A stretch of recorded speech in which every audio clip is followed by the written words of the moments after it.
guys, welcome back to Hammer Down Pros tabletop reviews. Here we, as they say in the comment section, we do knobs.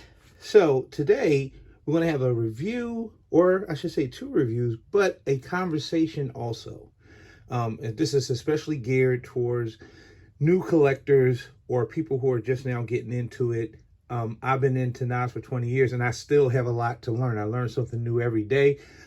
I'm open to learning stuff. I'm not closed-minded.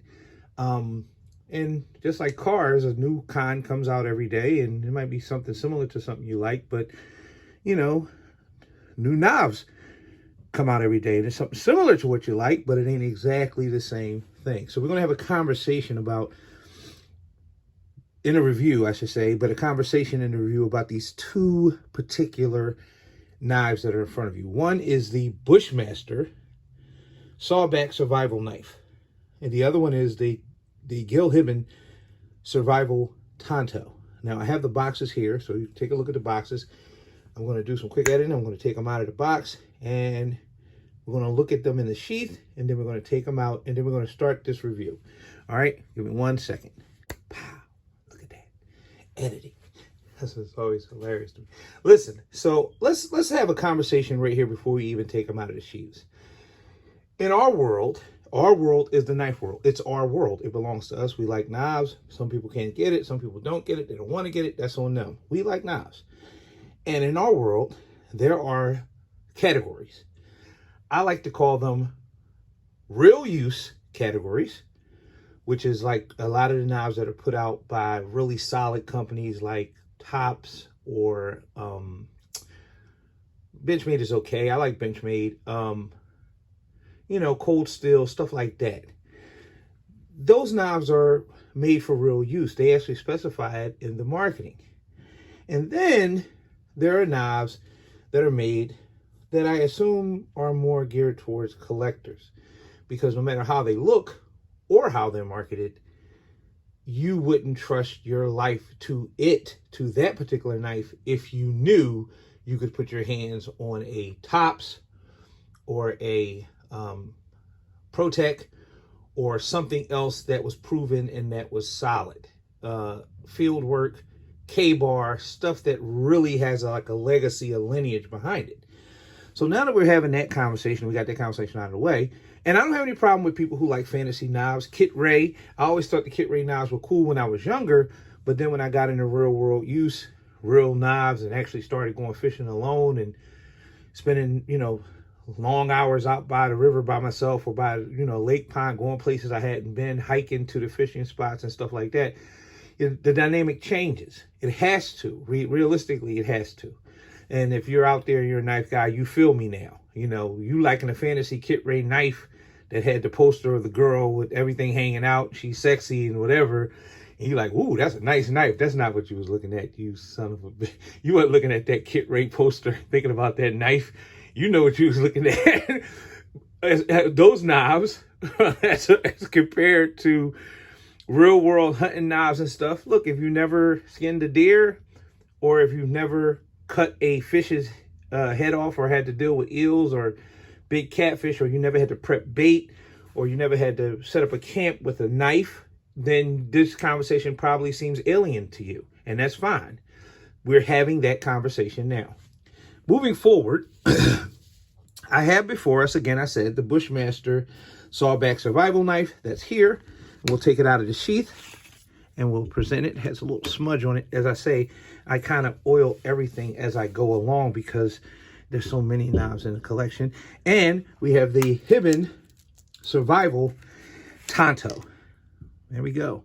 So the hibben survival tanto and the sawback. So let's start our conversation by just saying the specs. The hibben here, overall 14.5 inches. The blade length is 9.5. The steel is 7CR17 stainless. Pretty good. No problem there. The sheath, as you saw, is a solid leather sheath. In the hibben, I put it on the level of those United sheaths. It's solid, no frills, just a solid piece of leather and well-made, thick. in some cases double stitched. This one, I don't think it is, but it has the stacker in there, the spacer. So it's a nice sheath, and a cord wrapped handle. The cord wrapping on this handle is a little thicker than the cord wrapping on that one. And you know, for the price or whatever, the Gil Hibben is a nice looking knife. It had really, the thing that got me was they have these double sawtooths back here, and then it kind of melds into that one solid sawtooth that's near the edge of the blade. Now, for guys who do knife stuff, I know what you're going to say. I know what you're thinking, I should say. You're looking at the sawtooth going down here, and then you're looking at how close it is to the break here. And I know what you're thinking. Don't even get me started. Let's just be nice. Let's be nice now. Come on, let's be nice. So, it has a substantial guard, a really nice guard with some holes in it. I guess that would be for lashing if you wanted to do it. And the Hibben also has a pommel there. That's like a what do you call it? The screw top, and you have your emergency kit or whatever, what have you, inside of there. I also, it's in there. I'm not going to pull it out because it's a pain in the butt to pull it out. But it also has the compass inside. And this is a pretty nice, I would assume this is some kind of aluminum, though. It doesn't really feel like steel. And you know, the kit, and then the compass is inside, so you protect your compass. And you close it up and whatever. It feels good in your hand. I can only assume that, since we have so many conversations about rat tails and screw ends and how the knife is mounted into the handle, I can only assume that that bolt kind of, I think when I had it off and I had the kit out, I saw that the bolt only came down to about here. It mounts about there. So that's about as far as that blade, that piece of steel that's mounted, goes into the handle. It goes in about that far. All right, so it is what it is.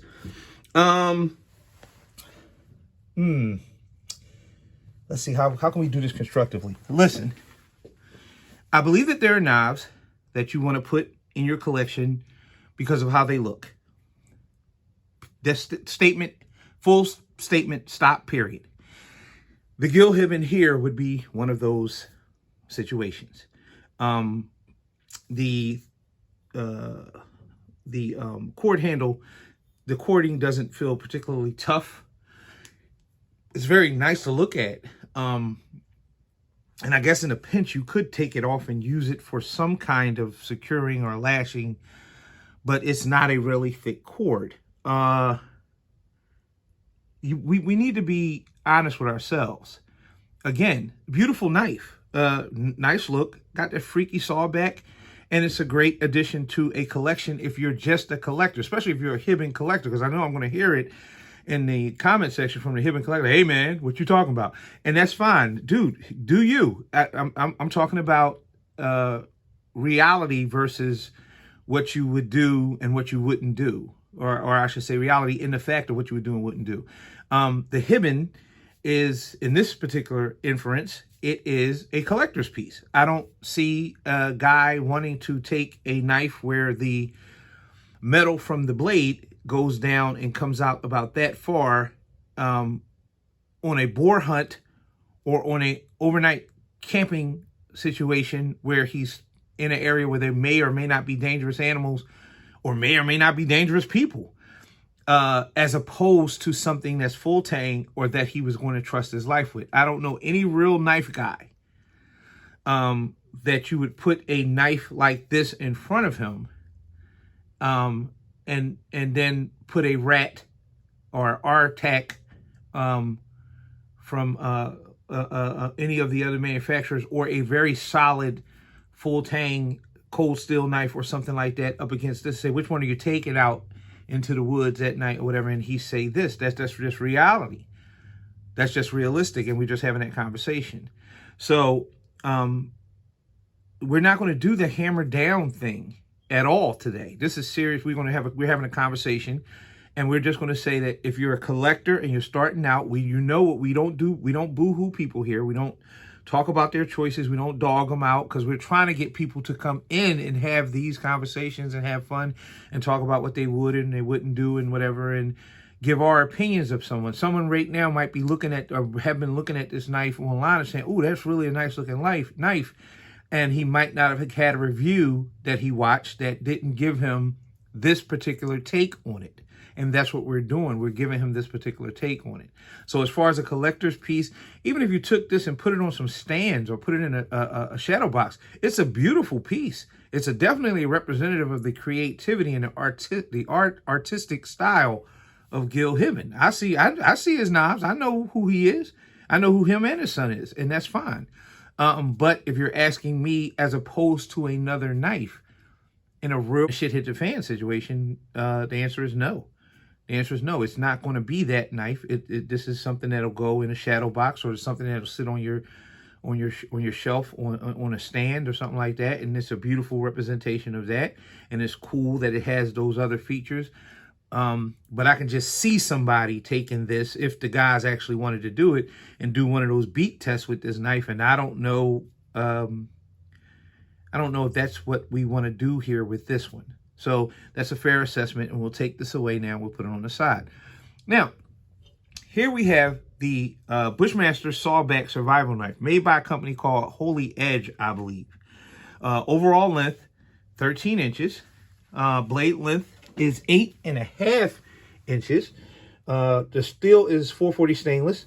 The sheath is leather, and we'll bring the sheath into the picture here. And as opposed to the Gil Hibben, yeah, this is the $5 pocketbook leather off of the Avenue. This is the material. If you had a little sister when you were growing up, and she had the little fake pocketbook, the little play pocketbook, this is what that leather is. Look at that.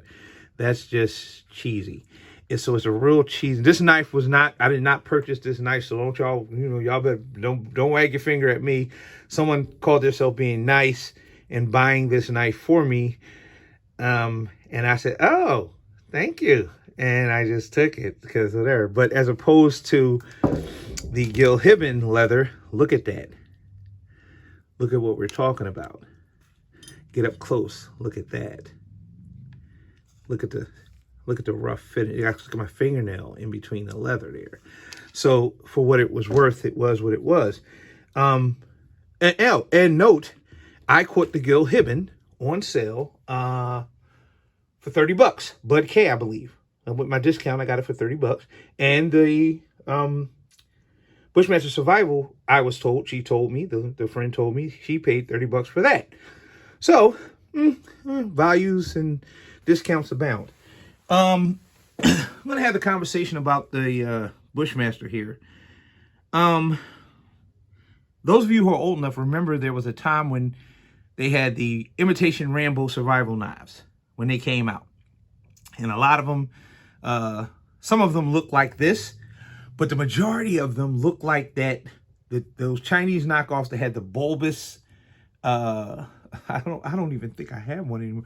The bulbous compass in it, and on top of the bottom of the handle, and it had the really rough finish, and it was kind of bulky here, and you was able to store stuff in the handle and stuff, but this would have been a great representation of a true knockoff Rambo survival knife.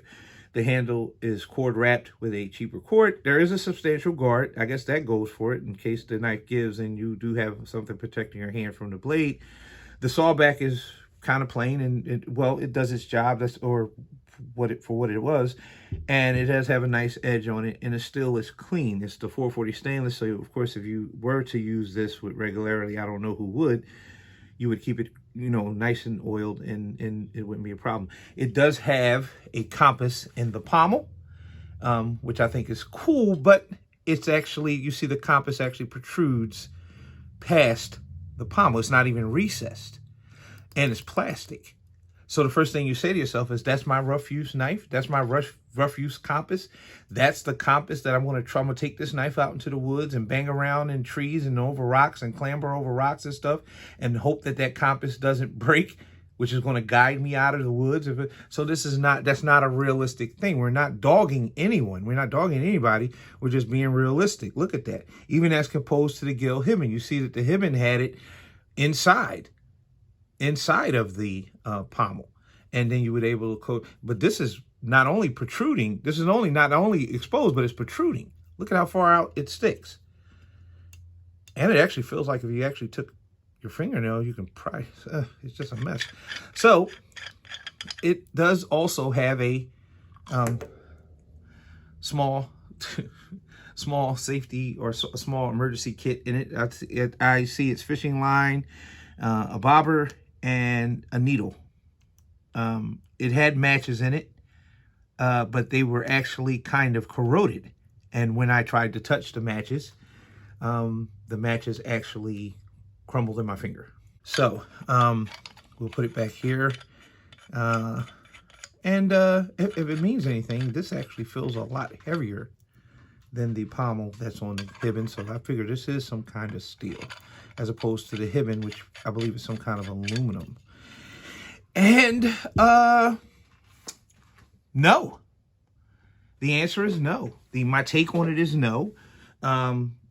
Whereas the hibben would be a great choice for a display knife or a collector's knife.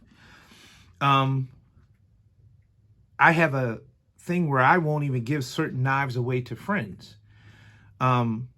This knife, I don't even know what to do with it. It doesn't even make it as a backup knife in one of the fishing bags or bug out bags. It won't.